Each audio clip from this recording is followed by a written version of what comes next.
Hello, and welcome to another episode of Her Head in Films. I'm Caitlin, and I'm your host. On this podcast, I share my personal thoughts and feelings about the films that I watch. They tend to be art house and world cinema. What makes this podcast unique is that I weave together my life experiences with an in-depth discussion of films. I explore the impact that cinema has on me and why I connect so deeply to it. As I like to say, my head isn't in the clouds, my head is in films. Today's episode is about the 1982 film Losing Ground, directed by Kathleen Collins. This is considered one of the first feature-length films directed by a Black woman. I'm talking about this film as part of a series that I'm doing about debut feature films by women directors. This is not just Kathleen's first feature film, this was her last feature film.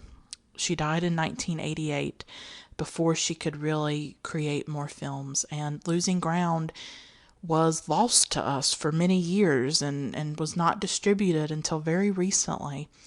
So I'm going to give you an in-depth look at Kathleen's life and the process that it took for us to get Losing Ground and her other work. She's also a writer, and she wrote short stories and things like that.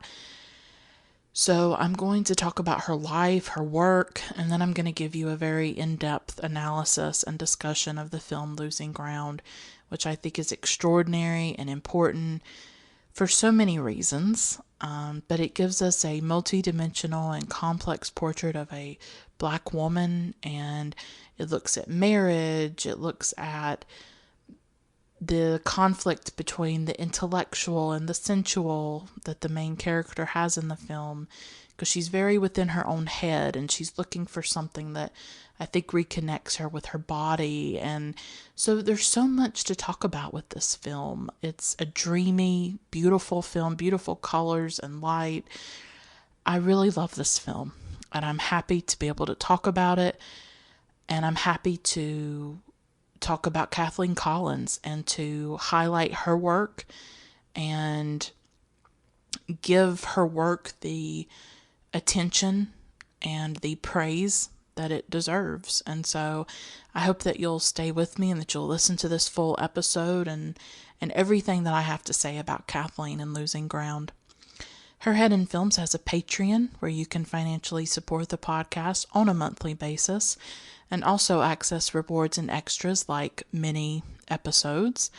I have dozens at this point of extra episodes about films by all kinds of directors, from Agnes Varda to Douglas Sirk to Francois Truffaut. So you can get all of that through Patreon at a certain level if you'd like to hear my thoughts about more films. You can find more information at patreon.com/herheadinfilms. At one level, you get a shout out on each episode. So I'd like to give a shout out to my wonderful patrons, Spunden, Polina, Olivia, Carolyn, Jessie, Feminist Overlord, Michelle, and Lindsay. Thank you all so much for being patrons. You really do make this podcast possible. If financial support is not an option for you, please consider reviewing the podcast on iTunes and Stitcher, especially iTunes. It helps it get better placement in the directory, which can help more people discover the podcast, which I would really love. So if you have a moment, please rate the podcast. It's very important to me. If you do leave a review, I may read it on the podcast. So you can be part of an episode if you leave a review, and I will read it. You can tell your friends and followers about this podcast and the work I'm doing, or you could send an encouraging message to me. I love hearing from y'all. I'm on Facebook at Her Head in Films, and you can see all my social media accounts listed in the show notes or description of each episode. I've wanted to talk about Kathleen Collins for a long time. I've been interested in her work, and I've been interested in her story. I'm talking about her film Losing Ground as part of an ongoing series that I'm doing about the debut feature films by women directors. In the case of Kathleen Collins, this is not only her first debut feature film, this is really one of the first feature films ever directed by a black woman. So it's a very important film in that regard. It's her first feature film, and it's really her only feature film. And so she is an important person in the history of cinema, and she's a person who for decades has languished in obscurity. Her work was not released theatrically. She's someone who in many ways was forgotten by time for a long time, until the last few years has seen a big resurgence in interest in her work and in the distribution of her work, both as a writer and as a filmmaker. So she's really a central figure. And on this podcast, in the work I do with cinema, something that is profoundly important to me, something that I am very passionate about, that is really vital and essential to what I'm doing as someone who is exploring cinema, is to take forgotten women out of the shadows, to talk about women filmmakers who have been forgotten, who have been erased, who have been marginalized, and to, with my small platform and my small voice in the world of cinema, to put them front and center. And so this episode could be your introduction to Kathleen Collins. This could be the first time that you're hearing her name. And I feel a great deal of responsibility for that. And so I do want to talk a bit about her life and her work, her biography. I want to give you context. So before I get into my analysis and discussion of Losing Ground, I want to talk about Kathleen Collins as an artist, a filmmaker, a person, and share with you things that I've discovered in my research about her. And because I do realize that for some of you, this is the first time you're hearing about her, and this is your introduction to her work and her life. On the other hand, some of you may know a great deal about her, and you've already seen Losing Ground. As I record this episode, it's April of 2018. Losing Ground is streaming on Filmstruck right now, and I urge you to watch it if you have a Filmstruck subscription. It is set to expire on that website in July of 2018, so there's not much time. This is your chance to see it, and I definitely urge you to do that. So Kathleen Collins was born in 1942 in New Jersey. She died in 1988 of breast cancer at the age of 46. So she is a person who died young. This is a recurring thing when I talk about a lot of forgotten or obscure women directors, because I've devoted a few episodes to women directors who are maybe not as well known. I did that in my episode about Barbara Loden's film Wanda. Now, Barbara Loden died in 1980 at the age of 48. She died in her 40s. I talked about Larissa Shepitko in another episode of the podcast. She is a Soviet director, and she died in 1979 at the age of 41. So something that these three women share, Kathleen Collins, Larissa Shepitko, and Barbara Loden, is not only that their work has really been overshadowed and their contributions have been erased, but that they actually died young. They died in their 40s, and this obviously affected what they were able to do, that they didn't get a lot of time, and so they didn't get to make a lot of films, and what films they did make have not gotten the kind of attention that they deserve. So as I said, Kathleen Collins' film Losing Ground is one of the first feature films directed by a black woman, if not the first. I've seen it phrased in different ways as one of the first black women to direct a feature film or the first. So she's an important figure, and it's sort of shocking the obscurity that she has languished in for all these years. But finally, she's getting the recognition that she absolutely deserves. So, Kathleen Collins is a really fascinating person. In her youth, she was very involved in the civil rights movement. She was part of the Student Nonviolent Coordinating Committee, also known as SNCC. She organized voter registration in the South that was going through Jim Crow and segregation and terrible terror and violence against African Americans. So she was involved in that in the 1960s. And I'll talk later on about her short story collection that came out recently called Whatever Happened to Interracial Love, which I read a few years ago when it came out, and I was really impressed by it. In the 1960s, she also got her master's in French literature and cinema. So she is a very erudite person, highly intellectual, and this is what you will see reflected in Losing Ground, because Losing Ground is about a philosophy professor. And it mirrors some of Kathleen Collins's own life. She had a great affinity for Eric Rohmer, the New Wave director. I also really love Eric Rohmer. And things about Losing Ground have sort of been compared a bit to Eric Rohmer and to his work. And she did say that he was a big influence on her.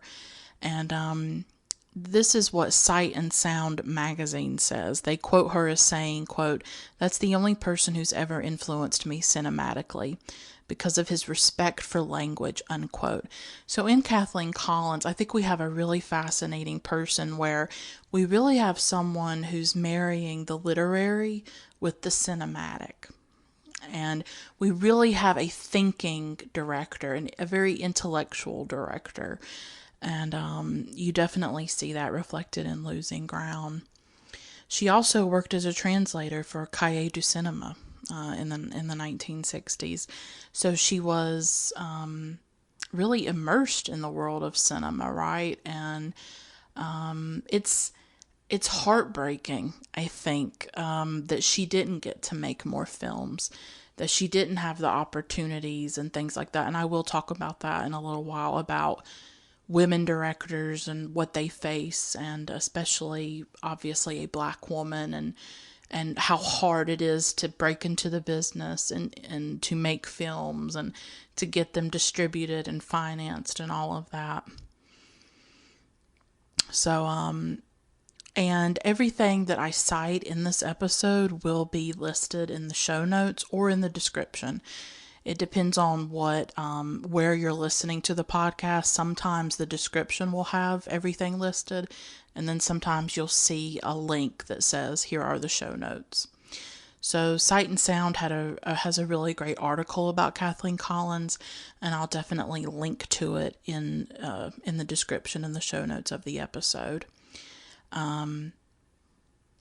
So this is a woman who, in her short time, did so much. She's involved in the civil rights movement. She's going to Paris and she's getting her master's, in French literature. She's writing short stories. She's directing a feature film. She is profoundly engaged in all these different art forms. And I just find that really amazing. You can tell that she's someone who is very creative, very in touch with her imagination and her intellect. There's a really great article in Vogue magazine, and I read it originally a year or two ago, and it's by Nina Collins, who is the daughter of Kathleen. And it's very insightful, and it gives us so much information about what Kathleen was like, but it's also a really complicated essay that Nina's writing, because on the one hand, she's talking about her mother's legacy and how important it is, and how she's trying to continue her mother's legacy and keep her work alive. And yet she's also trying to come to terms with her very complicated relationship with her mother. And that's normal. every daughter has a complex relationship with her mother. And I respect Nina immensely for being able to be honest about it, of what she went through with her mother a bit. Because Kathleen was a complicated person, and that's okay. We're all complicated, And so you can tell that Nina has so much admiration for Kathleen, but also that there are things about Kathleen that she struggles with. And so Nina was still a teenager when Kathleen died, and Nina actually had to take care of her younger brother. At the time, Kathleen was a single mother. She had split from Nina's father, and so Nina really writes about that a bit. And she also says that Kathleen was, quote, vibrant yet frequently depressed and unwavering in her commitment to her work, unquote. She actually didn't tell anybody about her illness. She didn't tell anybody really that she was dying until 2 weeks before she died. That's what Nina tells us. And so her death was obviously very difficult for the family. And something that comes through about Kathleen in this piece is that she is someone who's vibrant, who's very alive, who's very engaged with art and dedicated profoundly to art. But it also sounds like she was also struggling with her own demons of depression and mental illness. And as Nina says, she was frequently depressed. And she's also a single mother, and she's trying to create art and raise her children. And I can't imagine, how difficult that must have been for Kathleen. She was also a professor. She taught at a university and things like that. So she's just this fascinating woman, all that she was able to do. And she just seemed like she was filled with so much art, and there was so much that she wanted to do. And of course, she just wasn't given all the time, I think, that she needed. And obviously, because she was a black woman, her work was not distributed the way it should have been. She did not receive the support she should have received, and really sort of languished in obscurity, Although Losing Ground, I think, did get a bit of attention, and it was popular in festivals and things like that. So when Kathleen died, Nina basically took all of her documents and everything, short stories, screenplays, letters, tapes, the VHS tapes of the 2 films that she did make. One was a short film, less than an hour long, called The Cruz Brothers and Miss Malloy. And then there's Losing Ground, which is her first and her only feature film. So it's so interesting that her entire life, everything that she had created really gets consigned literally, to a box and into the steamer trunk that Nina keeps and that Nina takes with her, when she travels. And then she was finally able to get more attention for her mother's work. And she says something very interesting about Kathleen. She says, quote, she was always in her own head, unquote. Kathleen sounds like someone who was just always in her own mind, and seemed like she had this very rich inner life, like most artists do. And that is something that will recur in Losing Ground, because it is about a character, this philosophy professor, Sarah, and how she is so intellectual and so within her own mind all the time, and how she sort of longs to escape that. She longs to connect with the sensual, with the ecstatic, with the bodily, and the corporeal beyond just the mind. And so I thought that was a really interesting thing for Nina to write, that Kathleen really lived inside her own head. And Kathleen first got a diagnosis of cancer when she was 37, and Nina tells us that she tried to take care of it homeopathically. She did not get chemotherapy or any kind of Western mainstream medicine for years, it sounds like. She really didn't get chemotherapy, Nina tells us, until the last months that she was living. And by this time, this was like the third time that the cancer had come back. And this is something that Nina acknowledges in the piece that she struggles with, that if she had gotten chemotherapy and radiation sooner, perhaps when she got that first diagnosis, could she have lived longer? Could it have made a difference? And so that is an example of her struggling also with the decisions, some of the decisions her mother made. And she obviously loves her mother deeply, but she does wonder about that. She does struggle with that a little bit of, could it have made a difference? Could it have prolonged her life? And unfortunately, she can't talk to Kathleen about it, and which is really heartbreaking. But we should be very, very thankful for a film distribution company called Milestone Films, and they're exceptional. I really love them. In the world of art house cinema, there is the Criterion Collection. That sort of gets all of the glory and all of the attention. And they do great work, but there's also other distribution companies that do important work when it comes to preserving cinema and cinema history. And I would say Milestone Films is really important to that. They have Kathleen Collins' work. They have preserved Losing Ground, thankfully, and you can go to their website and buy a DVD of her film. They also have done some stuff with Shirley Clark, Portrait of Jason, which is a really great film. So Milestone Films has all kinds of great stuff. Another one that I've gotten kind of interested in is Flicker Alley. They have a lot of older silent films. They have this really fascinating anthology of women filmmakers, of early women filmmakers.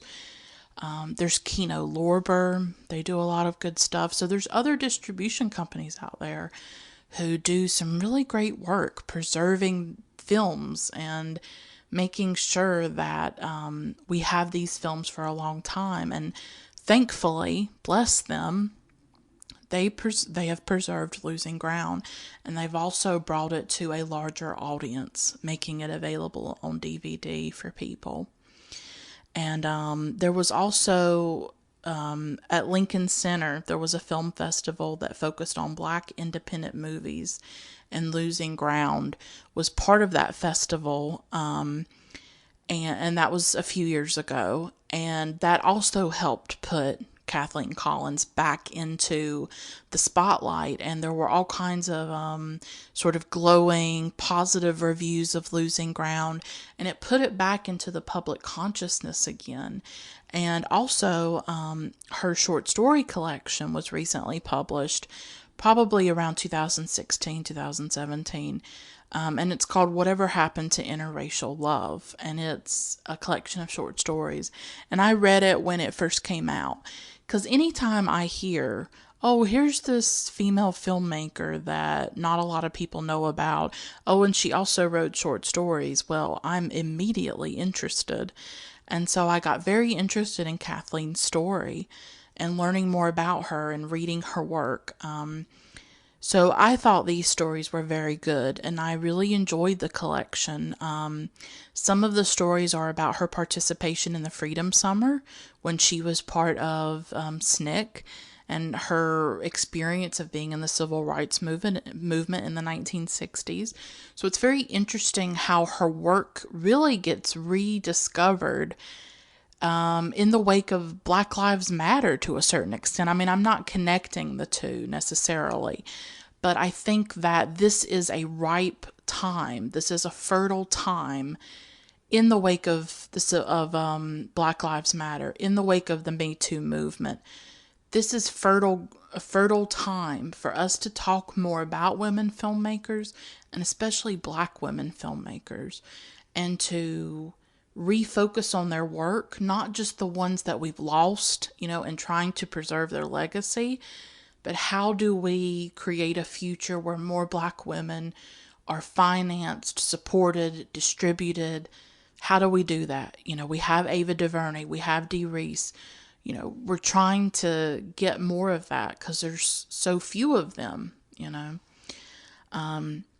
So I think that Kathleen Collins' work and her short stories too, not just Losing Ground, I think her work resonates more because of some things that have happened the last few years, where we are looking more seriously at race and gender, especially. And that gives her stories, when she's talking about the civil rights movement and the Freedom Summer, and then we see what's happening with Black Lives Matter and the activism that has really been galvanized in the wake of the death of Black people at the hands of police officers, police officers murdering Black people. We see that, and we see obviously the election of Donald Trump. And so when we're talking about civil rights and we're talking about these things, like history is now, the civil rights movement in the 1960s doesn't seem so far away and remote anymore because we are still continuing those struggles. That activism has to continue because there is still terrible inequality and racism. So some of the stories are about her participation in the civil rights movement, but others are about love and about relationships, which is really what Losing Ground is about. It's about a marriage. It's about a man and woman and their conflicts.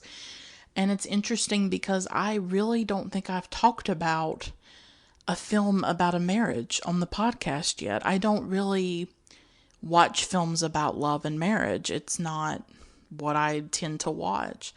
But that is a big part of Losing Ground, and that's a big part of her short story collection. My favorite story, and I will say that the stories are about love.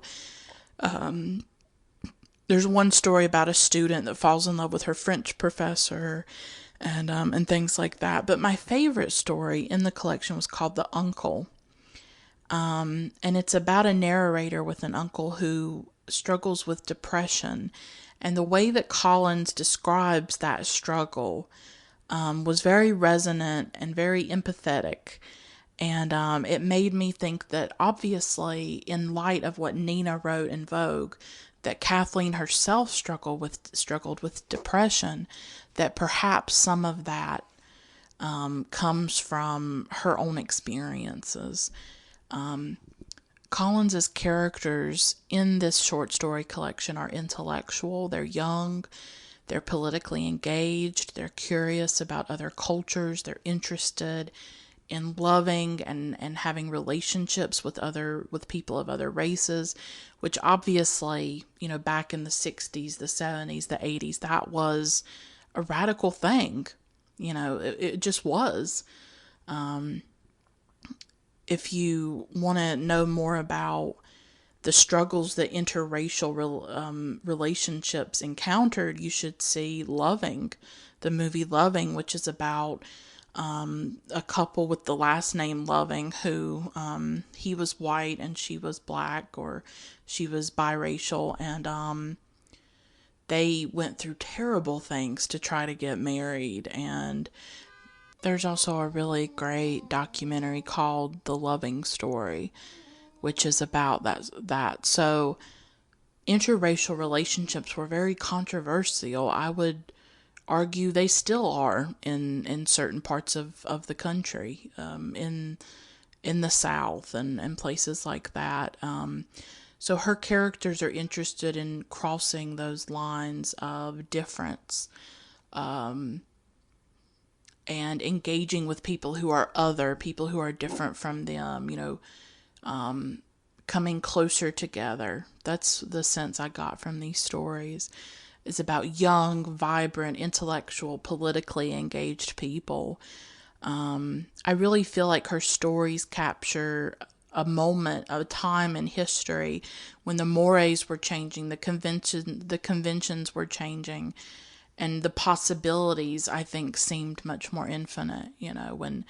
When the youth especially were saying, we're not going to be segregated anymore. We're going to fight this, and we're going to fight for our civil rights and stand up for all of that. And of course, Kathleen Collins is not just a filmmaker, not just a writer, but she herself is also an activist. And she was part of all of those struggles. And I think if she was alive today, she would absolutely be part of Black Lives Matter. She would absolutely be part of these social movements that are calling for justice and accountability and equality and all of that. So, I want to talk a few moments about really the plight of forgotten women directors. This is a really important thing to me. And as I said before, I try to use the podcast to spotlight different women who I feel like don't get enough attention. And a lot of the women directors that I've talked about on the podcast, whether it be Barbara Loden or Larissa Shapitko, or even somebody like Joanna Hogg, who is also part of my series on debut feature films by women directors. These are women who are sort of not that well known and are kind of marginalized to a certain extent. Because we know that women have faced huge amounts of discrimination in the film industry, that it has been very difficult for women to get films made. And Hollywood and the film industry has been so dominated by men for so long. Now, in the early days of cinema, during silent cinema, from what I've read, and I'm not a film historian and I don't have a background in film studies, but I have seen a few things that talked about how when film first began, in the early, the late 1890s and the early 1900s, women were part of that era. We have Alice Guy Blaché, who's considered one of the first, or the first female filmmaker ever. And she was a French director with really wonderful films. And so we have Alice Guy Blaché, we have Lois Weber, we have someone named Frances Marion, who I don't know if she was a director, but she wrote a lot of films and she was very active in cinema. So in the early days of cinema, before it became so big and became an industry, there were many more women involved in it. And women were also involved in the labor of early cinema. For instance, silent films, some of them were not just in black and white. Some of them were colorized, and they were hand tinted and hand painted by women workers who did that. It was very laborious and sort of tedious. They would go frame by frame and paint them and tint them. And they give those films such a dreamy, otherworldly sort of look about them. It's really fascinating if you do see sort of a hand-tinted silent film. So women have always been part of cinema, and often their labor has gone unrecognized, obviously. But I think with the Me Too movement, which it's hard to believe it only happened in late 2017, that now we're in, April 2018 as I record this episode, and it's only been a few months, really. And it's not like it just happened with the Me Too movement. I think in the last few years, there have been a lot more initiatives to talk about women in the film industry. I think there was some kind of investigation into it too, because the numbers are so low in terms of women directors. And we see it at the Oscars too, where like one woman has won the Best Director Oscar, like Catherine Bigelow did. So this is a big problem. It is a huge problem of women not being part of the film industry and not being given the same opportunities as men, whether it's screenwriting or directing or, anything like that. It's a huge problem. But something that I've been thinking about a lot more since the Me Too movement started, and of course it began with these allegations against Harvey Weinstein, of allegations of rape and sexual assault and sexual harassment. And it's just been so fast and furious in terms of how quickly this has unfolded. But something I've been thinking so much about is how men have shaped and dominated and controlled cinema for a century now. That men have determined what art is, what the art form of cinema is, what it should look like, what a good film looks like. And Harvey Weinstein was part of that. Harvey Weinstein used his cachet as an art house distributor. That's what he was known for. That's what Miramax was known for in the 1990s, was their distribution of sort of art house films. They were known for their films winning Oscars, their films being seen as the creme de la creme of cinema, that this is what great film looks like. And all too often, that was films obviously directed by men. That's how it's always been, for decades and decades now. But he used that. He used that to really shield himself, He was so entrenched, really, in the art house world. And, if he released a film, then it was seen as great cinema. It was seen as, well, this is what a great film looks like. This is what it is. And so, Harvey Weinstein's not the only person, obviously, who has shaped our taste and shaped what we consider a great film, or what we consider art house to be, or what we consider art to be in terms of cinema. So, what I'm trying to say is that what could cinema be now? What could it have been if more women had been involved in it? If we'd had more Kathleen Collinses and more Julie Dashes and more Barbara Lodens and Larissa Shapitkos. Our whole concept of cinema, in a way, has really been shaped by patriarchy and has been shaped by men. Men dominate the film review world. When you look at Rotten Tomatoes, a lot of those reviews are written by men. So the way we evaluate cinema, the way we think of cinema, what is considered great cinema, has been profoundly shaped by men and by white men. And the people who have been given the opportunity to make films, the people who have been put on a pedestal as the greats and the geniuses, have been white men. And so, how many films have we lost out on? How much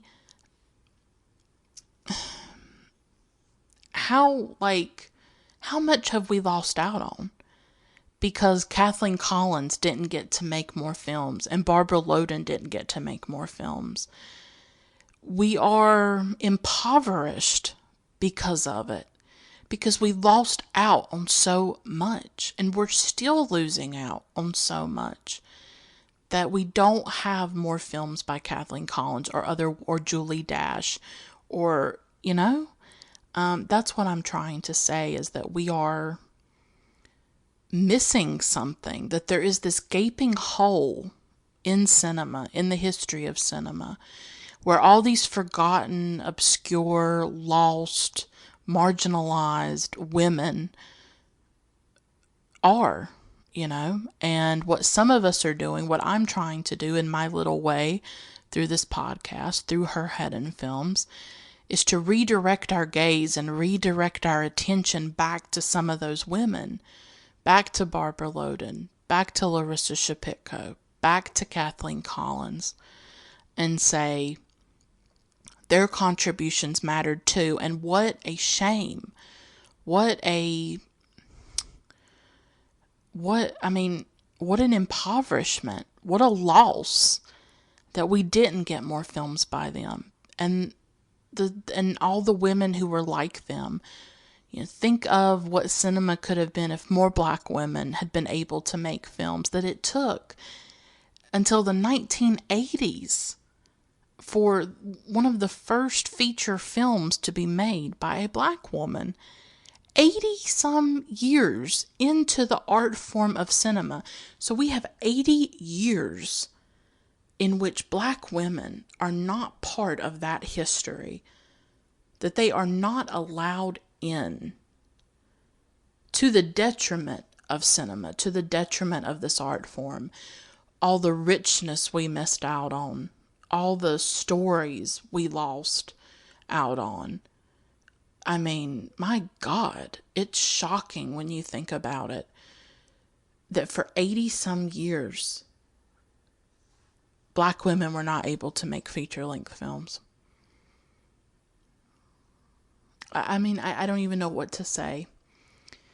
It is further proof, obviously, of the devaluation of black women's lives, that we're almost a century into this art form and their contributions are not allowed. And that they're still barely there. We have Ava DuVernay, we have Dee Reese, we have Julie Dash, we have some really wonderful black women who are making films and creating cinema.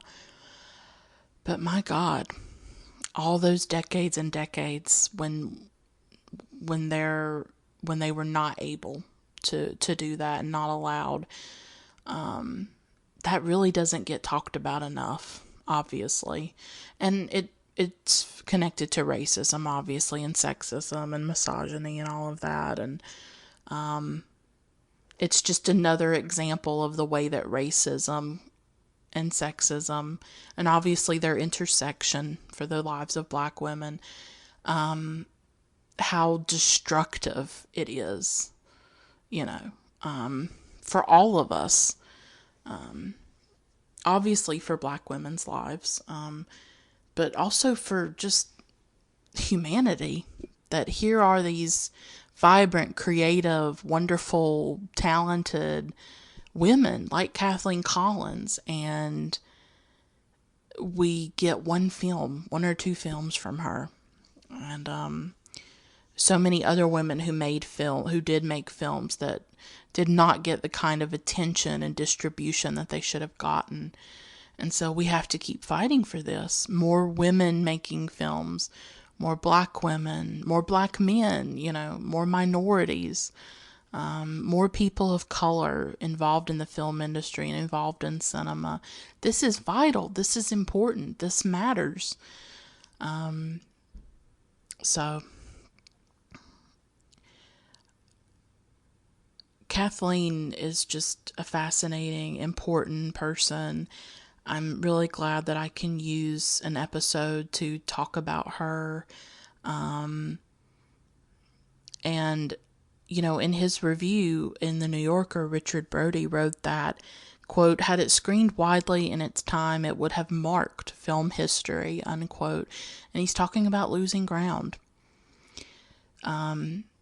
This is a film that should have been more widely seen, should have been distributed. And when these films are not seen and these films are not valued, it affects the art form of cinema. Losing Ground absolutely should be remembered. It should be watched. It should be talked about. And that's what I'm going to do. So I'm going to talk about this film and share everything that I think about it. And I hope that you find this discussion valuable and enriching in some way. And I think Kathleen's life is so important. And I'm really glad that I was able to give you a little bit of context and a little biographical information, because I do think that Kathleen's life is connected to the film itself, Losing Ground. And she does take a bit from her life, and it is somewhat autobiographical in a way, but she obviously takes that material and does a lot with it. And really goes beyond the personal to create a really gorgeous, beautiful, important, and historic film. I loved Losing Ground so much. I watched it for this episode, but I've been interested in Kathleen Collins for quite a few years. I just never got around to watching Losing Ground. And as soon as I saw that it was on Filmstruck and that it was going to be available for streaming on a service that I already use, I knew that this was my chance. This was my opportunity to really talk about the film and about Kathleen Collins. And it just so happens that I have this podcast and I can share all this with more people beyond just myself. So I adored the film. I thought it was just gorgeous. I fell in love with it as I was watching it. And a few themes that I want to talk about. I want to talk about how this film represents a Black woman and how it is very unique in that representation. I want to talk about also how it's representing a very intellectual woman and her search for something beyond the intellectual, because she's very academic, she's very within her own mind, and she's actually researching ecstasy, and she, I think over the course of the film, is sort of connecting with her sensuality in a way. I want to talk about how this film looks at marriage and infidelity, but especially marriage and the relationship between a man and woman, the conflict that happens, especially when you're talking about two people who are artists, who are thinkers, and how that relationship can be sort of tumultuous and complicated. I also want to talk about the look of this film, which is just so dreamy and beautiful. So there's a lot that I want to dig into. First, what I think makes this film incredibly groundbreaking, not just that it's one of the first feature films directed by a Black woman, but in her representation of a Black woman in the film. I don't need to tell any of you that cinema has not been kind to Black women. To minorities in general. I'm not the first to say this. We know this. This is always my conflict as a cinephile, is that I love film, I love cinema, but it has also been a really damaging art form, even from its early days, when you think about something like D.W. Griffith's The Birth of a Nation, which promoted incredibly harmful stereotypes about Black people, and actually led to the resurgence of the Ku Klux Klan. There's a really great documentary streaming on Netflix right now in the United States called Birth of a Movement, and I highly recommend it to you. It's a documentary about the African Americans who protested the Birth of a Nation when it first came out, and the activism that was created around this film. So we've heard for years about the Birth of a Nation, how controversial it was, how disgusting it was in its racism, how it led to the rebirth of the KKK. But I don't think we've really heard that other story about the resistance to the film, the protest against the film that was led by African Americans in the country. So, Birth of a Movement on Netflix in the United States. I highly recommend it. I think I saw it last year or something on PBS. That was where it first came on. And I was really impressed by it. And I highly recommend that film to you. But throughout the history of cinema, there's been really damaging stereotypes about Black people, about people of color, about Asian people, all kinds of different groups in the country. I still cringe when I see Breakfast at Tiffany's, and there's this Mickey Rooney playing an Asian man. It's incredibly offensive. So while I am very aware of my situation as a white viewer as a white cinema goer, that when I watch a particular film, it doesn't, I'm going to have a different experience of it than someone who is black or Asian. When I watch Gone with the Wind, I don't have to personally deal with the representation of Hattie McDaniel in that film as a servant and all of that. So I think it's important to acknowledge our different positions, right, and our different viewpoints, and I think it's also really important to try to understand different viewpoints and understand that when you watch a film, you may really love it, and it may be moving to you and inspirational to you, but on the other hand, for other people, it may be insulting and offensive and hurtful, actually. So that's important to keep in mind. And I know that I am a white woman talking about this film, and I'm trying to talk about the film in a sensitive way and in a complex way. I admire this film. I admire Kathleen Collins. And so I hope that comes through in this review, but I also realize my own position in all of this. So there are several stereotypes of black women that have permeated cinema and television and all different forms of media. And I did some reading, and these are about the 3 basic stereotypes that you'll see. The first is the mammy, which is usually the servant character. Think of most recently The Help with Viola Davis and Octavia Spencer. I do not like that film. I know that it got Octavia her Oscar, and I do realize that the film put Octavia and Viola on the map to a certain extent. And I love Viola Davis. I think she is magnificent. But it's so unfortunate, I think, that this film was sort of their breakthrough. But it is a mammy representation. It's this a black woman as a servant in a servile position to white people. Think of Hattie McDaniel in Gone with the Wind. That's another example. The second stereotype that you'll often see is the Jezebel, which is this very sexualized representation of black women, and we still see this, I think. Women of color do often tend to be hypersexualized in our culture.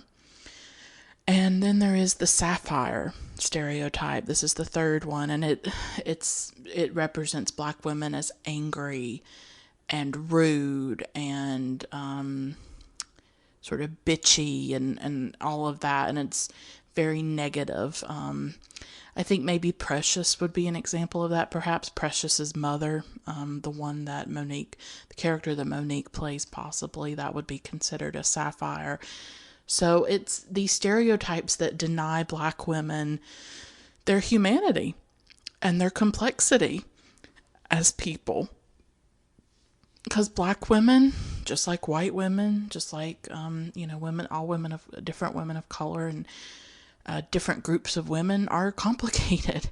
They're flawed, and there's so much to them, but often in cinema, we only get one representation or just a few, and they all tend to be dehumanizing and hurtful and really harmful. These representations have real life consequences. When we see black women talked about in certain ways, in the political arena, think of, Reagan and the welfare queen stereotype. This had a material impact on the lives of various people. So, these representations do matter, and they are hurtful. So what's really radical and important, partly about Losing Ground, is that it resists all of these stereotypes of black women. It does not use them. This film was written, directed, and produced by Kathleen Collins. And it's a very unique representation of a black woman. She's a philosophy professor. I don't know that we have that many representations of black women as teachers, as intellectuals, as artists. It seems very rare. And I didn't realize how rare it was until I was watching this. I was like, why do we not see black women like this? It's very strange. It's obviously a product of racism.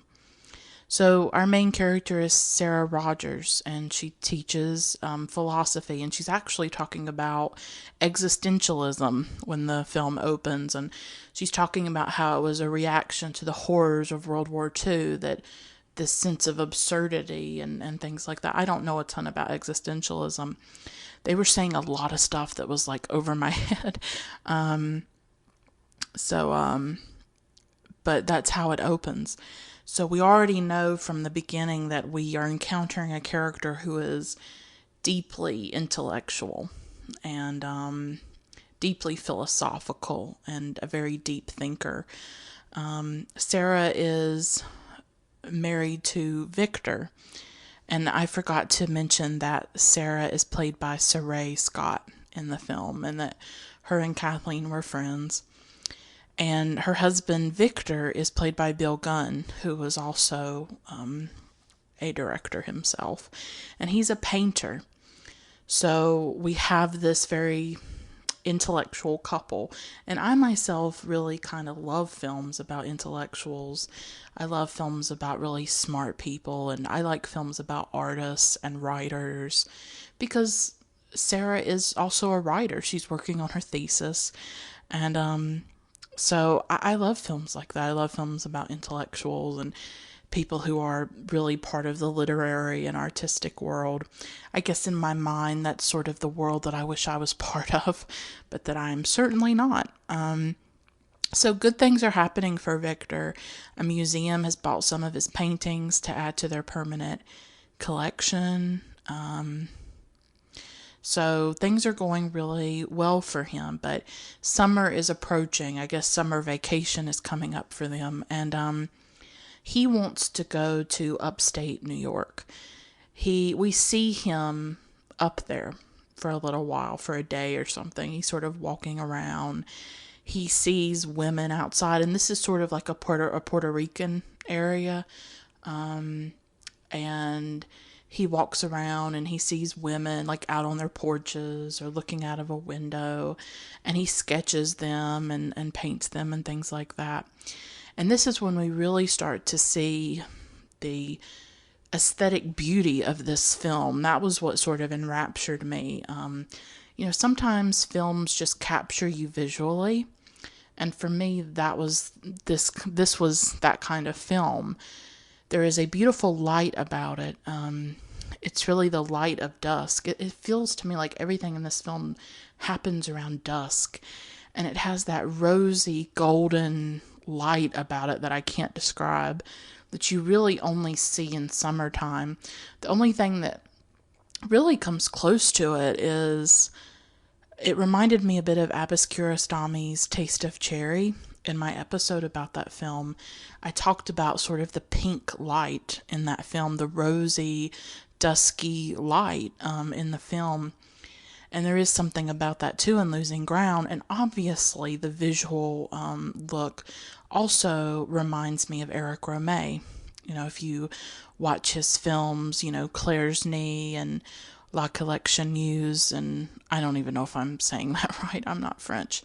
What else have I seen of his? I love Claire's Knee. That's a big film for me. I've seen My Night at Maud's, but that's in black and white.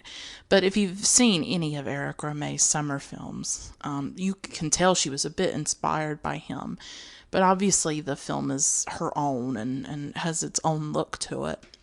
But you can tell that she was a great admirer of Rohmer, I think. And she sets it in the summertime, and quite a few of Rohmer's films were set in the summertime too. I still need to explore more of his work, actually. So Victor wants to go to upstate New York for their vacation, but Sarah is worried about that because she needs to be close to a library. And so the area where he would want to stay, they really just have like this little lending library where she wouldn't really be able to get the books that she needs for her thesis, because she is in a really serious thesis that I'm going to talk about in a moment. So they already start to clash over this in a way, because he wants to go there, she doesn't. He's very inspired by that area, and obviously inspired by the beautiful women that he saw. And he wants to do more art inspired by that area. But she wants to continue her intellectual work, and so she needs the books for that. Now, of course, they end up going to upstate New York for their vacation. And it sort of reminded me a lot how women often have to capitulate to the demands and the needs of men. That even today, this happens, that often women have to accommodate men, and that men's needs are prioritized over women's needs. And so I think this film is a really interesting look at the dynamics between men and women, and so there's obviously an examination of gender in there of, he wins in the end. The man always wins, really, and women often have to capitulate to their needs. So Sarah's thesis is very interesting, and we hear a little bit about it in one scene where she talks about it, and she says that she's writing about, quote, the religious boundaries around ecstasy are too narrow, unquote. And she talks about how ecstasy is energy. So it's really deep. I don't totally understand it, but she's in search of ecstasy. She's in search of an experience with the ecstatic. And, her husband Victor is engaged in art. And art, I think, is more connected to the emotion, to the emotional, to the feeling, to the intangible, and perhaps the ecstatic. When he sees a beautiful woman, or he sees something that he wants to paint, I guess you could possibly argue that that is an example of a experience of the ecstatic, that he feels something when he's painting these things. And she's very different than that. She's intellectual and in her head and not quite as connected to the ecstatic. And I think that is possibly why she is doing her thesis on it. So they go to their house in upstate New York during the summertime. He goes around painting and sketching. Some of his friends are there. His mentor is there. But he's actually pulling away from that mentor more. And he's more interested in the abstract than the figurative. And he talks about that he feels more purely abstract. And I think that could possibly also connect to the ecstatic, that he's trying to represent something more connected to the emotional, or whatever's within his head and whatever he sees. But, and there's a very interesting scene one night where he's sketching her, and he says that she has a cold, analytical face. And I think this also connects to the ongoing representation of Sarah as very intellectual, as very sort of inside her mind. So when he describes her that way, he's really saying that she's not connected to the sensual, that she's not connected to ecstasy or anything like that. And she obviously does not like him saying that. And when he's painting, or not painting her, but I guess sketching her, they joke. I mean, they still laugh, and there's a really beautiful rapport between the two of them, sort of this push and pull, where at times there's that conflict between them, and then at times they're very loving with each other. So this is also a representation of a tender, loving relationship between Black people. I mean, how many times do we really get to see that? That was something that I talked a bit about in my review of Moonlight by Barry Jenkins. I talked about the relationship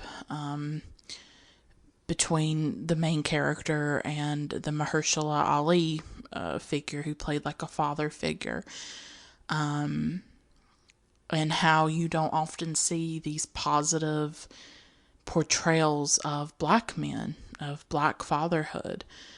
And I would argue something similar with the representation of Sarah and Victor's relationship, that at times it's tumultuous and tempestuous, obviously, but then at other times it's really loving and they kiss each other and they hold each other, and that's really important.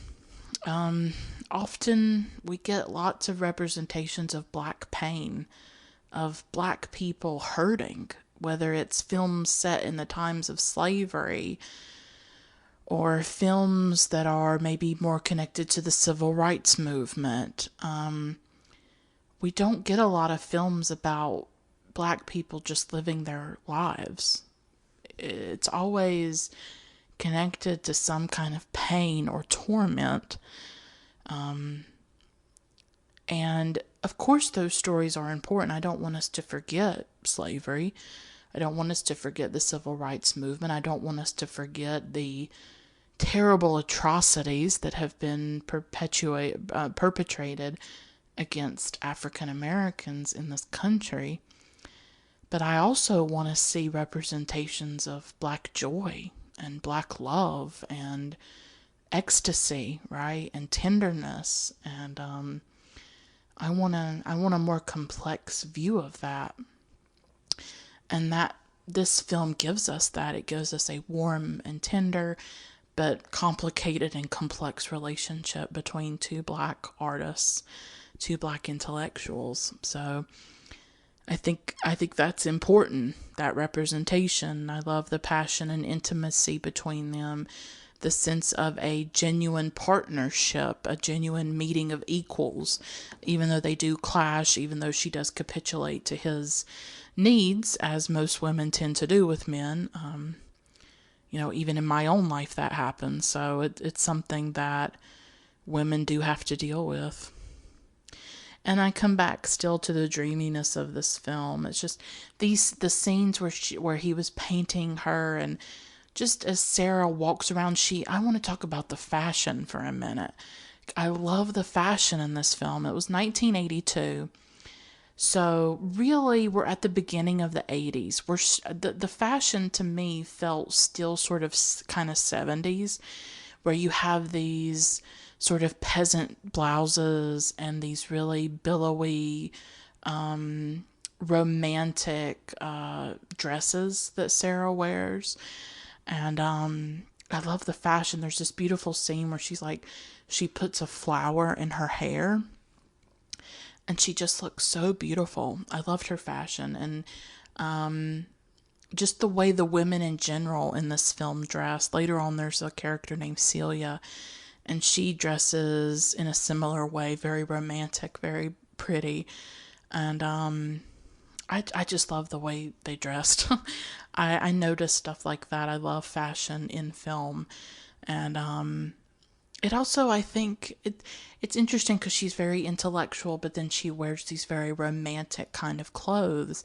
And I think it sort of shows us that there are these other depths to her. There's this other side of her that is romantic and emotional and feeling. And maybe some of that comes out through her fashion before it comes out externally. But Saray Scott just looks gorgeous in this film, and the dreaminess of the film and that summer light, New York in the 1980s. There's something about films about New York in the 1970s and the 1980s that it's the light or something. I don't know what it is. Although I saw something kind of similar with Paris is Burning by Jenny Livingston, which I also have an episode about on the podcast. Which, if you haven't seen Paris is Burning, it's a really great film. It's about the ball culture of New York City. I think it came out in 1990. And there are some scenes in that film where they're just in New York City and it's like evening, it's like dusk, and there's this beautiful pink light about it. I've never been to New York City. I live in the South, as you can tell by my accent. Um, I'm very southern sounding. I've never been to New York City, so I don't know if this light still exists, but it's so beautiful in these different films. It reminded me of a film called Sures or Los Sures. I know I'm saying it wrong. And it's from 1984. It's directed by Diego Echeverria. And it's about this. It was called, the neighborhood itself was in New York City. And it's just this really beautiful film. And captures the people of that neighborhood, and it has a dreamy quality to it as well, the colors and the light in it. And I was sort of reminded of that when I was watching Losing Ground. I don't know what it is about New York in the 70s and 80s, but it's just whether it's the more suburban part or the rural part or the city area itself of New York City, there's something about the light, and there's just this dreaminess to films that are, whether they're documentaries or fiction films, something very, very beautiful about those films. And there's so much color and life and just vibrancy about this film. Like, when we see the neighborhood where Sarah and Victor have moved, it shows, I think it's Celia, dancing. Like, these men are playing music outdoors, or like playing the drums or something, and Celia's just dancing, and it's really beautiful. And of course Victor watches her and he dances along with her. And of course, while he's doing this, Sarah's away working on her thesis and sort of doing her own thing. She visits a psychic, but she doesn't really believe what the woman has to say. She goes to a church actually at one point, and I think her visiting this church is really part of her search for ecstasy. That she is this woman who is searching for something that's missing from her life. And later on, she tells Victor that she wants magic. So I think there's this conflict in her where she's very smart, she's very intellectual, and yet she wants something that is beyond the intellectual, that is magical, which magic would be almost in contradiction with the intellectual, right? But she wants something, I think, that is transcendent, possibly. And it seems like she hasn't really come in contact with it. I think she's in search of something that really takes her out of her mind, that she's so in all the time. And she seems at times sort of disconnected from her body a bit. And so while she's off at the church and doing all this stuff, Victor goes up to the woman that he saw dancing, Celia, and he wants to paint her. He wants to do a portrait of her. And of course, when Sarah meets her later on, she's definitely jealous of Celia. Celia's a Puerto Rican woman, and you can tell Sarah is, and Celia's very sensual and very attractive, and she's a very beautiful woman, and so you can tell that Sarah is insecure about it, and she's jealous, and she's definitely worried about it. And I think that Victor painting this portrait of Celia and spending time with Celia is part of why Sarah eventually decides that she's going to be in one of her students' senior thesis films. As I said, she's a philosophy professor and she has students, and a student approaches her about being in his thesis film. And at first she doesn't want to do it, but then later on she decides to do it. And I think it's connected to seeing what Victor's doing. That Victor is painting this portrait of Celia, and I think that Sarah wants something of her own. I think she also wants to do something different, something that will take her out of her mind that she's so stuck in, especially for the thesis, where she really obviously has to think very deeply about what she's writing about. And so I think she decides to do the film to just do something different, to do something unexpected. And this film is interesting. It's, quote, a take off on the theme of the tragic mulatto, unquote. So we have this film within a film, which adds another layer of complexity to Losing Ground, I think. And it seems to be this film within the film seems to sort of be commenting a bit on those stereotypes of black women and of black people in cinema. And this senior thesis film is really resisting those stereotypes. It's showing black people dancing and black people doing different things than you would expect. And it's about the tragic mulatto. So it's this very interesting aspect of the film, I think, that's really, I think, interrogating those stereotypes a bit. Now, Victor is not happy that she's doing this film because she has to leave their house in upstate New York. She has to, I think, go back into the city or just somewhere else. And she's away for several days. She'll be away from home. She's going to stay with her mom. And he doesn't like that. He doesn't like that she's going to be away. And you can definitely tell that he is not happy about that.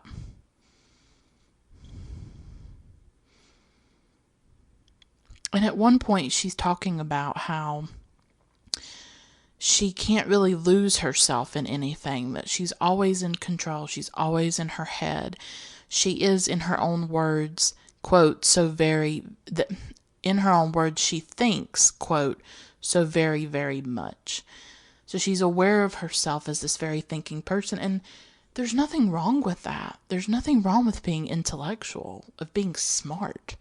I would argue that we're going through a period in the United States now, in 2018, a period of anti-intellectualism, a period of anti-science, anti-thinking. If we think about what's happened with Facebook and the ads that ran on Facebook that were heavily skewed towards Donald Trump and against Hillary Clinton, these were terrible stories. They weren't true. Just lies. And, the Russian government was part of putting on Facebook. It's really shocking in a way, but I don't know if it surprises me. And I absolutely am against what happened on Facebook. I do not like that these articles and these ads were shared, and they obviously affected people throughout the country. And I wouldn't be surprised if they did sway quite a few voters. But at the same time, I think that if you had a populace that was intellectual, that was educated, and able to think critically, maybe they wouldn't have fallen for those ads and those articles. If you see an article that says Hillary Clinton is running a pedophile ring at a pizza shop, I need to ask you why you believe that. Why you're not checking the source, because I tell you, I'm not going to believe anything if it's not on a reputable website. I think we need media literacy in this country desperately. Our lives are so concentrated on the internet. And when people see something on Facebook or they see something on Twitter, they think it's fact. They think it's true.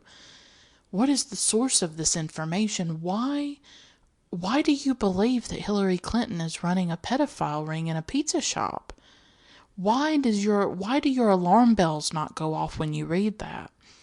So on the one hand, I'm very disturbed by what's happened, how basically social media has been hijacked to spread propaganda, to spread lies in favor of one candidate, and it basically led to one of the worst people being elected as president. I mean, a true terrible, terrible person. It was catastrophic that he got elected, right? I still can't comprehend it, that it's real, that when I turn on the news every day, he's president. It's catastrophic. It's a complete disaster that this happened. So I'm so against these ads. I'm so against what happened. At the same time, I'm like, why did people believe it? Why did thousands or possibly millions of people see these outrageous headlines and not think to themselves, well, this looks really weird? That disturbs me just as much, that what Russia was doing, what these people were doing, they were really taking advantage of the anti-intellectualism and the lack of maybe education in the country, or they were taking advantage of the highly polarized environment, I guess, that if it's about the other side, if it's about the candidate that you're not supporting, then it must be true. I don't know. I always try to fact check. I always try to follow sources that are trustworthy. So I'm not against it being intellectual at all. I think we need more of it.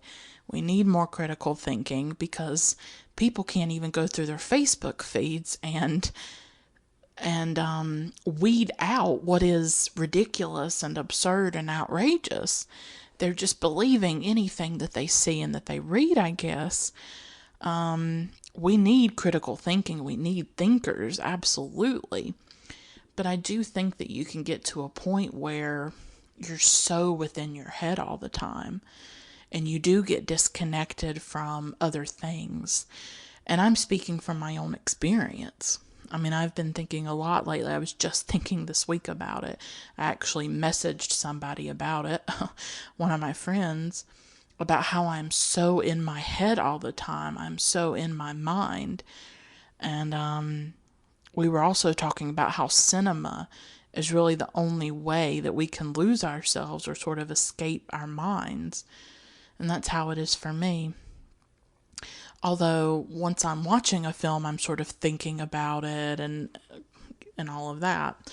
Her head in films, obviously.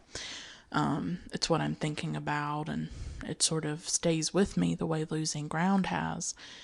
But I really related to Sarah's struggle, where she wanted to be more connected with the sensual, with the ecstatic, with possibly the transcendent, that she was so in her mind that she couldn't get out. She wanted magic. And there's some kind of line in A Streetcar Named Desire where the Vivian Leigh character says something like that, like she wants magic. And that's what I want too sometimes. Like, I want magic, and I guess for me, cinema is like a portal to that kind of magic. So it's very interesting that she chooses to act in a film, because watching a film for me is a way to connect with something transcendent or spiritual or emotional, and it takes me out of my head so much. And she loses control or loses herself by being an actress in a film. And I really think what actors do is that they connect with feelings and intuition and emotion. That's what acting is to me. It's really about communicating the emotional. That's what actors are doing. Their matter is emotion. That is what they are working with. That's what they're trying to communicate and convey in a film through their faces, through the movement of their body, through all kinds of things. So that's really important. And so when she chooses to act in this film, I think she's trying to connect to the emotional part of her And she also gets to dance in the film, and I think dance is another art form that's very intuitive and automatic and something that really connects you with your body and your sensuality. So she's much more sensual when she's in the film and when she's dancing, much more connected to her body than her mind. Now, while Sarah is away filming this, Victor comes on to Celia and he kisses her. And so we can tell that Victor is starting to stray, that he's starting to possibly initiate an affair with Celia.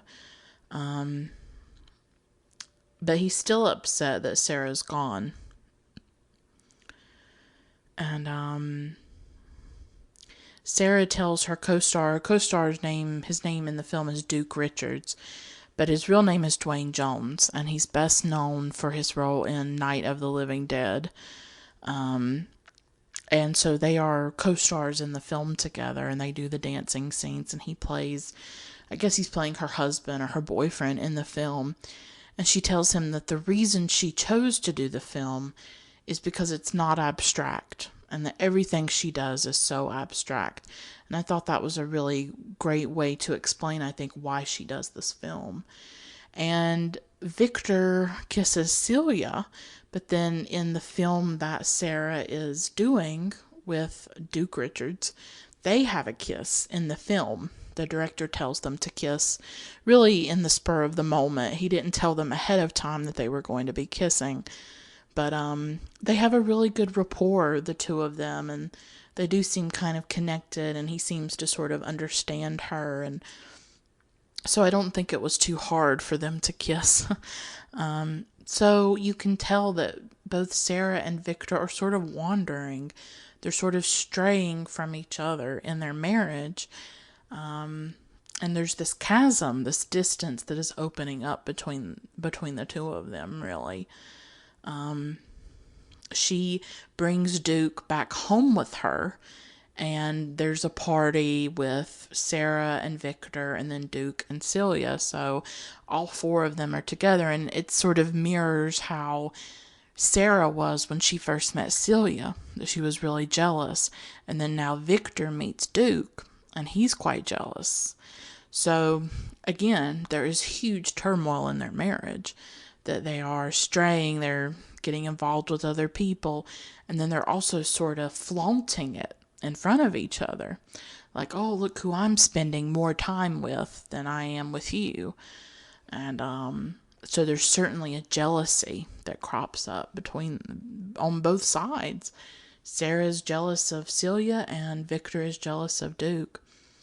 And it's so interesting, that night after they all meet, they sleep outside. They want to sleep under the stars. They're almost like kids. I mean, these are people who are probably close to 40. They're a little bit older. Maybe they're late 30s. And, but it's interesting how they kind of have these moments where they're very immature in a lot of ways. But that night they sleep outside, like in these sleeping bags. And then they wake up in the morning and there's a pool where they're staying, and like they jump in the pool with their clothes on. Sarah does not jump in. She doesn't go that far. But Celia jumps in, Victor jumps in, all of them jump in except Sarah. And Celia comes back out of the water and she gets into a sleeping bag, and then Victor gets in and he gets out, and he is like all over Celia. He's trying to touch her, he's trying to get in the sleeping bag with her, and of course Sarah sees all this. It's so blatant, it's right in front of her, and she is just fuming. She's so upset about it. She's just infuriated by what he is doing, and that he's being so blatant about his interest in Celia and his infidelity. You can tell that she's very mad about it, which she has every right to be. It was very shocking as I was watching. I was like, why would you do this when your wife is right there and she can see what you're doing? So the finale of the film, the last scene of the film, is really a scene in which art imitates life.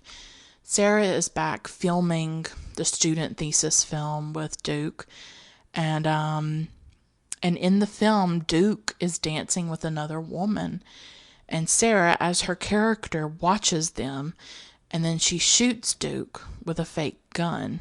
And Victor has shown up, and Victor sees all of this, and he watches the filming of the scene.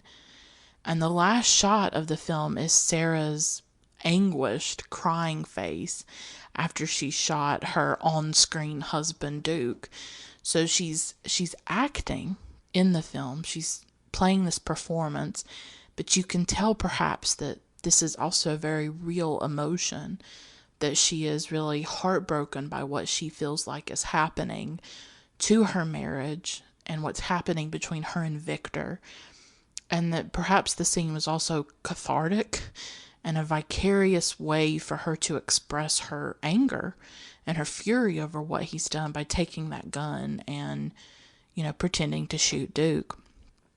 But I just thought that was a really interesting twist at the end of art imitating life, of how this film within a film is really looking at film as artifice, right? And critiquing some stuff as well. But I just thought that was an interesting twist of her enacting this revenge and this emotion that she probably felt within herself, and doing it through the character and through acting. That acting sort of gives her access to express her emotions, to express her feelings, to connect with something beyond her intellect, and to get out of her mind, right? And that scene sort of serves that purpose in a way. And it's sort of symbolic, her shooting Duke. And perhaps it is not just the death of the character of Duke, but perhaps it's the death of her marriage. We're not sure. And in her review for Vulture, Angelica Jade Bastian wrote this about that final scene. She says, quote, "The film ends in a way few films about Black life do, on a note of ambiguity. Black people are emotionally tangled, intelligent, stylish, hungry, barbed. In losing ground, they are neither saints nor sinners. They are achingly, beautifully human." Unquote. I love that. Angelica is a astounding writer, and I think that she put that really beautifully. And I absolutely agree that this film is restoring a sense of complexity and nuance and humanity to Black people in the film, and a Black woman in particular, through the character of Sarah Rogers. So this film is just, it's stunning, and I think it gives you a lot to think about in the way that it looks at marriage, the way it looks at a Black woman's subjectivity and her experience and her life and her reality and how she navigates it. We see the complicated dynamics between ferociously intellectual, talented, creative people in Sarah and Victor, and how they clash with each other, and how marriage is often about compromise, and also marriage, people can really hurt each other. They can really destroy each other in a marriage. How many films do we really get this kind of portrait of a marriage? I don't know, and especially a marriage of two Black people. I don't know. I can't name a lot of them. This is a really complicated look at a relationship between a man and a woman. And so much of the film is about that push and pull between Sarah and Victor, and the messiness of that relationship, and what they want from each other and what they can't give each other. And I don't talk about marriage on this podcast. It's not part of my experience. So it's not something, I don't watch films about marriage. I don't watch films about couples and romance all that often. So I'm doing my best with an analysis of this marriage, but I wouldn't say I have lots of revelations for you, because it's not my expertise. But I thought the marriage aspect was really interesting. And I just sense that I don't know if that marriage is going to make it. I really don't. They really hurt each other. Although neither one of them went beyond the point of no return. You know, they didn't go into the territory of sex. They kissed other people, so perhaps it's still salvageable, but perhaps also in a marriage or in any relationship, you have to weigh the benefits to the cost. And is it worth continuing with this person if it's not working? And if it's just pain and it's just hurt that's happening, what can you salvage? Can you salvage anything? So I don't know. But for me, what I didn't expect in this film, because I read the description, I was like, oh, okay, it's sort of about a marriage, you know. But what I didn't expect to connect with so much was that conflict that Sarah feels between the intellect and the, I don't know what you call it, the intellectual and I guess the sensual in some way. That for me right now is a big struggle where I'm always in my head and I'm always thinking and I can never turn my mind off. And I think a lot of people can relate to that. Maybe some of you who are listening might be like that. You might be always in your head and in your mind a lot. And that is a big part of this film is Sarah's search for something ecstatic, something sensual, something transcendent, something magical.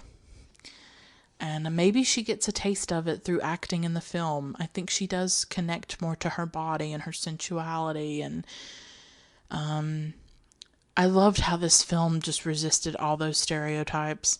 Sarah is not servile. Sarah is not subservient to anybody.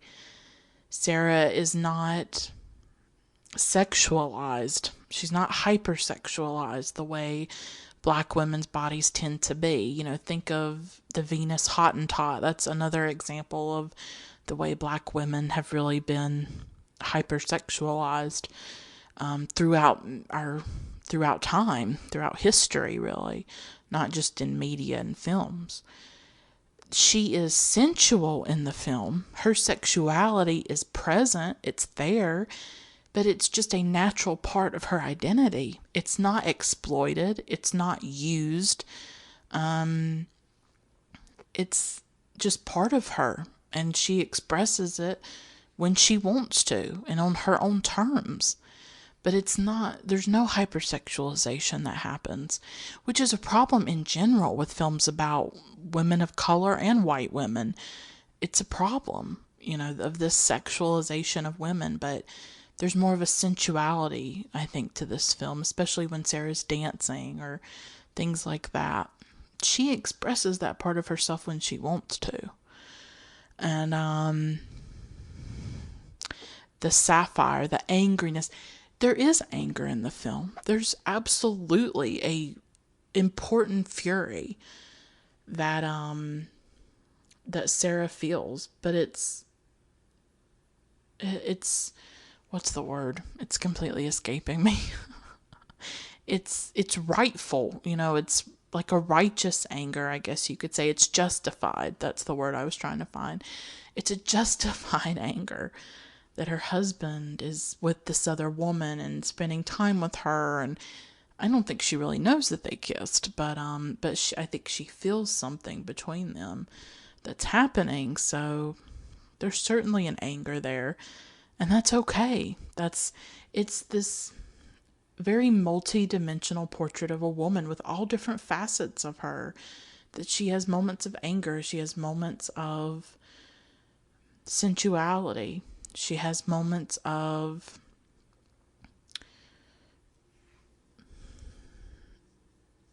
beauty. She has moments of all kinds of different moments, all kinds of facets to who she is. And, you know, we see her teaching her class and talking about existentialism. And then we see her with Victor. And something else I totally forgot to talk about that I really wanted to hit on was it's in my notes. Give me a woman. Give me a moment, sorry. Kathleen Collins, what I haven't talked enough about, there's not just the beautiful light and dreaminess and beautiful aesthetic of this film, which is all Kathleen's, and she did a tremendous job in creating this world that you get swept away by. But she really also revels in unique camera shots. I don't usually talk about the technical aspects of a film because I'm not educated in it. I don't know the different shots, and I know shot, reverse shot. That's about all I know. But I did notice unique things that she was doing. One of them was a character in the film has this monocle. And we see through the monocle. She uses the monocle, this circle, to frame a particular scene, to actually frame Sarah. We see Sarah standing a little bit like far away, and then we see her through the monocle. And I thought that was really unique, sort of a unique shot. And then there's this really interesting scene where Victor and Sarah are having dinner and they're sitting at opposite ends of the table. And as they talk, the camera pans slowly back and forth as they talk. And I thought that was a really interesting technique. So there's a playfulness about Kathleen's direction and a creativity to it, an innovative quality about it, I think, where she's setting up shots in a different way and giving us different perspectives and things like that. I really wanted to highlight that quickly before I end this episode. So this is just a tremendous film. So I took so much from it. I loved watching it. I enjoyed it. I hope that this episode inspires you to watch it or to seek it out, or that it just gives you a sense of who Kathleen Collins was. Or if you've seen the film, I hope that you enjoyed the episode. I hope that you enjoyed my analysis and what I had to say about it. I really can't say enough about Kathleen Collins. I will say that I wish we'd had her longer. I said the same thing with Barbara Loden and Larissa Shepitko. I wish they could have lived longer, although even if they had lived longer, they still would have encountered those structural inequities between men and women in the film industry. Would they have been able to make more films? Would they have been able to get financing? Larissa Shepitko was in Russia. She was not in the US film industry, but still, men and women encounter different barriers, and women have very specific barriers. And as a black woman, Kathleen obviously had huge barriers. I wish she could have made more films. I think she was creative and imaginative and ferociously talented and smart, and I love what she did in this film, and I wish she could have made more. And again, I just think about all the women's films that we haven't been able to see, or that are trapped on VHS tapes and boxes, the way Losing Ground was for decades. How fortunate are we that Nina Collins, Kathleen's daughter, kept that box with her and kept those things and found Milestone Films to distribute it and preserve it. We're so lucky, but it makes you wonder. All these women, their work, whether it's a film or a book or photography or paintings, how many have been lost throughout time? I think when we talk about the different art forms, we should always talk about an absence that is there. Of all the missing women, the missing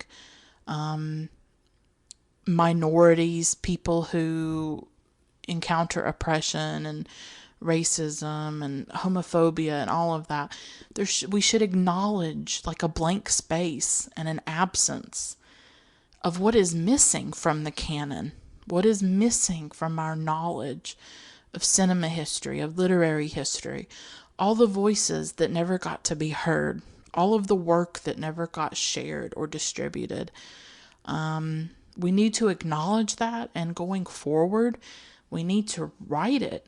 We need to make it right and give more opportunities and give more platforms to people. to people who are not, straight white men, who are women and minorities and just different groups that have been historically silenced. So I hope this episode was valuable, and I hope I did this film justice and Kathleen justice, because that's all I wanted to do, and that was my main goal. So thanks so much for listening.